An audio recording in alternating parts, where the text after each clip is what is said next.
welcome back to the vlog.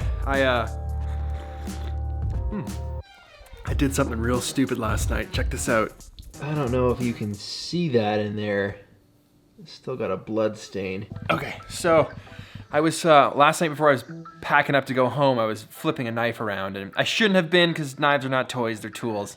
I, of all people, should know this, but I was flipping it around, dropped it, got my hand out of the way. On the way down, it sliced my knee open, and it cut through my jeans, and it stung at first, and I was like, ah! But then like the blood pooled and soaked my pants, and that kind of looked serious. So like I put pressure on it, called my cousin who's a paramedic, and like FaceTimed him. I was like, is this bad? What should I do? So I like took my pants off and like showed him, and he was like, it's probably like 2 to 4 stitches. Like I'd probably just tape it. So it wasn't like a massive cut, but it was like a surgically clean, perfect, like deep cut. Enough where like the skin was just like straight up opened. Keeping pressure on it, I hobbled down the stairs into the cage, got up on an apple box with my pants down around my ankles, and I got some gaff tape and I taped it closed, and I drove home.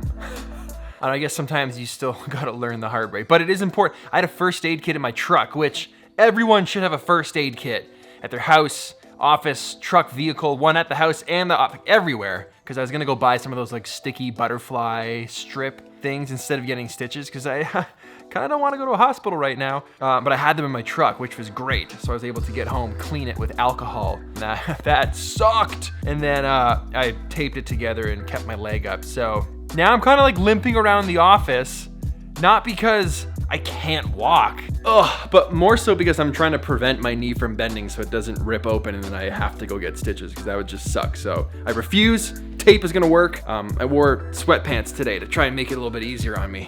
I did ruin a perfectly good pair of jeans though. Check out these photos. Graphic photos. Viewer discretion. Okay. It's not that bad, but I just always learn the hard way. I wanted to point out something real quick as well that was also mentioned in a few other vlogs from some comments. If you buy Under Armour socks from Amazon, why do they label them left and right? I just put them on. And they're never, like I've always got the right and the left, or 2 rights and 2 lefts. And anywhere I go, when I gotta take my shoes off, people are always like, dude, you got 2 rights on. And I'm like, it's just ink. It means nothing. Why do you do that? Okay, I wanted to show you guys the finished set. Some people thought in the last video that this was a green screen, and this is definitely not a green screen. These are real cameras. This is an actual shelf. There's my first camera. This is all real. And I can dim these. I can dim this whole background, which is pretty cool, with this little dimmer switch here. So if it's too bright or if it's not enough, or if I want to just go with the center. So that's pretty cool. So this is kind of what we came up with. We were building this in the last vlog. I mounted a mic up to this crossbeam, and that sits perfectly right in front of me when I'm talking. Got that going into the C200 with the 14 mil down to the small HD, which I think is recently broke because I can't seem to get my levels, and pushing this joystick left just hasn't been working lately. I'm not sure why that's going on, and then I set up the new 300X. This aperture light is insane because now you can go warm tones and cool tones in the one light. So huge improvement. That means I don't have to gel this light anymore and take the modifier off and gel it up. It's just with like the push of a button or the app in a phone. And that's kind of like what I'm looking at when I'm making angle 2. I'd still like to probably put some kind of rim light in, like up here, some kind of hair light to separate the background a bit more. It's a little bit flat, but I'm pretty psyched on it.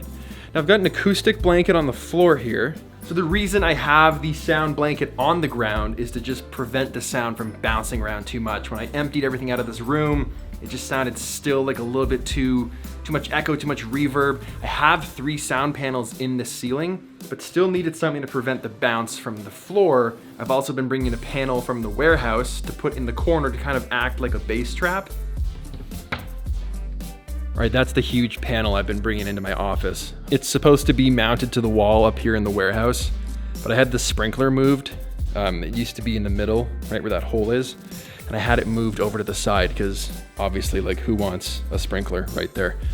And I might put a fire pole in here, another video. But This is the panel. It could never go back on the wall because now this is in the way and it can't.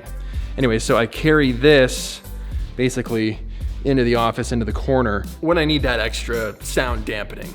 I think it makes a difference. Another difference that'll help massively is bringing the mic closer to your mouth. I also taught that in that audio tips and tricks video. You can see that this is pretty close to me. The closer you get it, the better the audio is gonna sound. Obviously you don't want it in your shot, but that is one way to get better sounding audio without having to do any of this, is just bring the mic closer.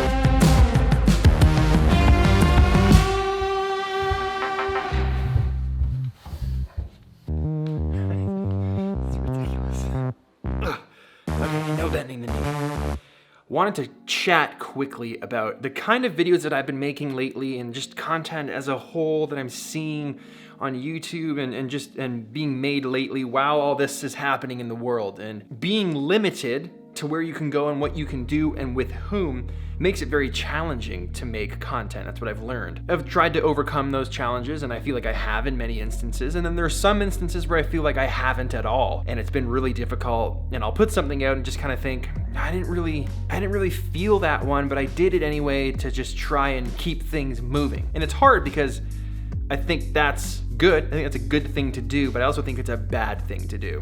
I wanted to come out and say that I think something that's very important that you as a creator should make sure that you're doing during times like this is not just forcing out material that you're used to making because you feel like you should keep up with it, but use the time to dial in what you really like about making content, what really makes you love it. We've got a perfect opportunity right here to reset, recalibrate. Think about what it is that we really want to say. What do you want to show? What do you want to tell? What do you want your audience to experience, to feel? Those things, I think if we figure them out and write them down and bring those to life, those are the types of things that'll make us as creators feel good inside.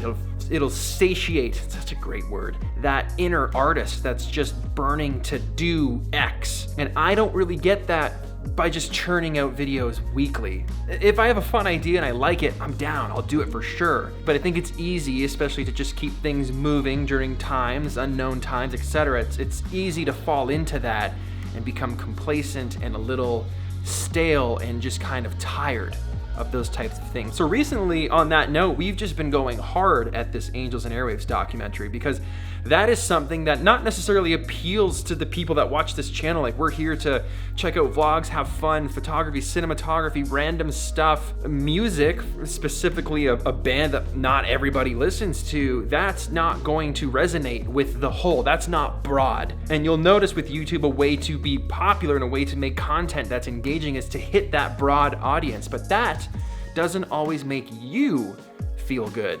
You need to tell the stories that you care about. When you do that, the audience will resonate because they'll feel the passion, they'll feel how much you love this topic versus churning something out because you feel you have to or you're just trying to keep the ball rolling. Use this time to fan the fire, get those flames high, because if you care, your audience will care.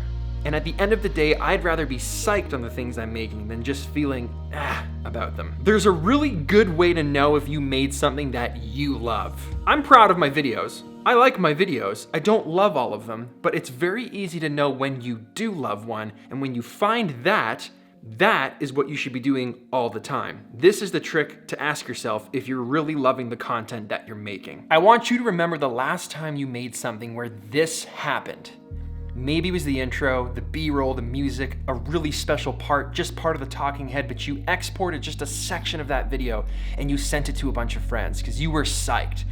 Hey, Chris Howe, check this out. Maddie, what do you think of this, man? Palander, what do you think? Holiday, Kirk, Max, all these people, all your friends, unrelated people that aren't creators, but you just sent them a little snippet of something because you were really excited about the direction it was heading. Or you finished a video that you love. The night progresses, you get into bed, whatever, you're going through your sub boxes, you're checking out what your buddies are making or your other favorite creators, and then you just end up watching your own video again because you were so happy with the results. You're proud of it. You want to see it again. Maybe then someone's watching it the next day and you watch it again with them, but it's one of those special videos that has a place inside that's a little bit different from the rest. Now think back to the last 10 videos that you made. How many of those 10 videos gave you that feeling that you wanted to send, that you wanted to share with every single person? You wanted to watch yourself back over and over because you were so psyched on how it went, how it came out. If it's not all of those, that's where I pose the question to myself, are you really making the stuff that you want to be making? Do you even like what you're making? Sometimes the answer is no for me. It's a resounding no. Sometimes it's a resounding yes. But when I have that feeling where I want to watch my own work again because I'm so amped on how it turned out, and I've sent it to so many people to watch and enjoy, that's the feeling that I want from every single piece of art that I make. I want that, and I want other people to have that. And if I'm not doing that all the time, that's what I should be striving for all the time. Too many occasions, I'm just uploading a video or I'm making something, going through the paces because it's my job, here you go. But I wanna chase those feelings. I wanna chase those videos that make me feel, I wanna chase the videos that make me feel like a kid again, like I've just got my first camera, like I just experienced video editing for the first time. And I get that when I nail those videos. I get that when I make a video like The Mountains Won't Remember Me. I can't pull that off every single day, I can't. But I would still rather put more effort and more creative power towards trying to get there than just giving up before I even started.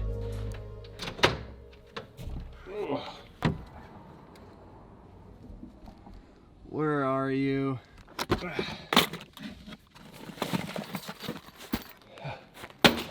All right, I gotta change my bandages. I don't think I did the best job taping it up. Also, how awesome is this first aid kit?